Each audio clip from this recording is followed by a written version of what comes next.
31 का ए प्रश्न पर ध्यान दीजिए। 31 के ए में कहता है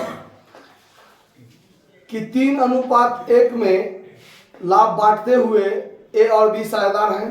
सी को 1/5 भाग के लिए साझेदार बनाया गया है।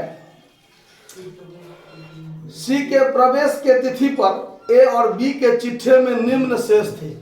मतलब उसका बैलेंस शीट के लायबिलिटी साइड में कुछ बात था जिसको बांटना जरूरी था ए बी के बीच में, और एसेट्स में भी कुछ था। तो क्या क्या रहता है उस पर ध्यान दीजिए। General reserve, contingency reserve, employee compensation fund और एडवर्टीजमेंट सस्पेंस अकाउंट या एक्सपेंस अकाउंट। ठीक है, तो ये जो 3 आइटम, शुरू का जो 3 आइटम है, जनरल रिजर्व, कंटीजेंसी रिजर्व और एम्प्लॉय कंपनसेशन फंड, तो ये तीनों लाभ का भाग है। किसका भाग? लाभ, यानी लाभ में से इस सब का निर्माण होता है।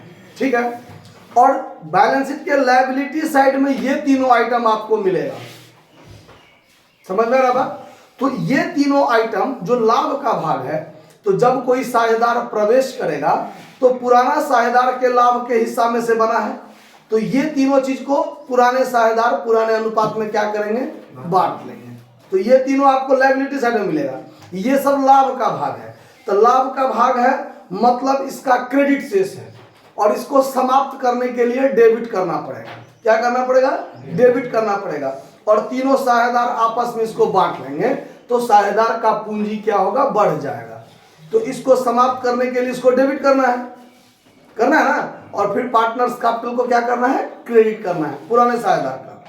और विज्ञापन व्यय जो है, ये विज्ञापन व्यय ध्यान देखिए, ये काल्पनिक संपत्ति के रूप में बैलेंस शीट के एसेट्स में रखा होगा, काल्पनिक संपत्ति के रूप में। चूंकि एडवर्टीजमेंट अकाउंट जो है ये खर्चा का आइटम है। खर्चा का आइटम है मतलब इसको पीएल के डेबिट में रखना चाहिए था, और पीएल के डेबिट में यदि हम रखते इसको तो उससे साझेदार का लाभ कम होता। क्या होता? कम होता। तो साझेदार का पूंजी कम से बढ़ता ना। लेकिन इसको एडवर्टीजमेंट अकाउंट को, अकाउंट में एक्सपेंस को पीएल के डेबिट में नहीं रखा गया। तो नहीं रखा गया इसका मतलब खर्चा कम नहीं, मतलब लाभ कम नहीं हुआ, लाभ बढ़ले रह गया होगा। और लाभ बढ़ले रह गया होगा तो साझेदार जब उस लाभ को बांटा होगा तो साझेदार का पूंजी भी बढ़ गया होगा। बढ़ा होगा कि नहीं बढ़ा होगा? तो अब इस एडवर्टीजमेंट एक्सपेंस अकाउंट को जो है समाप्त करना है। तो समाप्त करना है तो इसका डेबिट शेष है, इसको समाप्त करने के लिए क्रेडिट करेंगे, और साझेदार का पूंजी क्या होगा? इससे घटेगा। तो पूंजी घटेगा तो पूंजी को डेबिट कीजिए। एडवर्टीजमेंट सस्पेंस अकाउंट हो चाहे एक्सपेंस अकाउंट हो, इसको क्या करके क्रेडिट करके समाप्त कीजिए।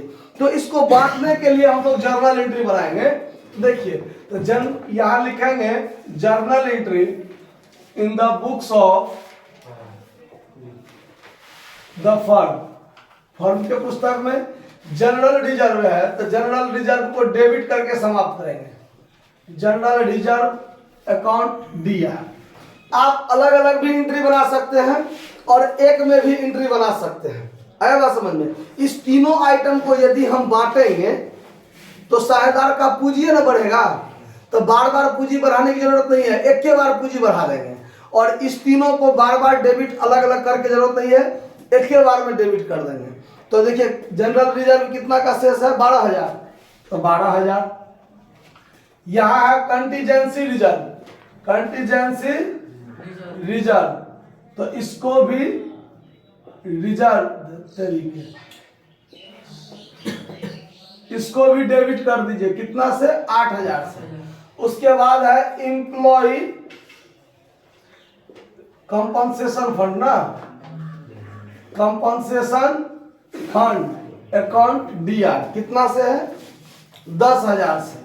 10,000 से तीनों को एक बार डेबिट कर दिए, तो तीनों को जोड़ के कितना हुआ? 20 और 10 30,000। तो ये 30,000 अब साझेदार को बीच में 12,000 एक बार बांटेंगे, 8,000 एक बार बांटेंगे और 10,000 एक बार बांटेंगे। इससे अच्छा 30,000 को एक के बार बांट दिए, सब तो पूर्ण अनुपात में बटाएगा। तो यहां पर लिख देंगे टू साझेदार कौन है? ए और बी, तो to A's capital account, to A's capital account और टू बीज कैपिटल अकाउंट। ठीक है। अब इस 30,000 को जब हम बांटेंगे किस अनुपात में, 3:1 में, तो 3/4 और 30,000 गुने 1/4, तो इससे इसको काटिएगा तो 7,500 होगा, 7,500, और इससे इसको काटिएगा तो 7,500 गुना कर दीजिए तो 22,500। तो ए का हिस्सा 22,500 और बी का हिस्सा 7,500। तीनों को यदि अलग अलग भी बांटते तो 3 बार बांटते, और इसको भी 3 बार क्रेडिट करना पड़ता, एक के बार क्रेडिट करना पड़ा, एक के बार में टोटल आइटम को क्या कर दिया, बांट दिया। कोई दिक्कत? अब देखिए, अब है एडवर्टीजमेंट एक्सपेंस।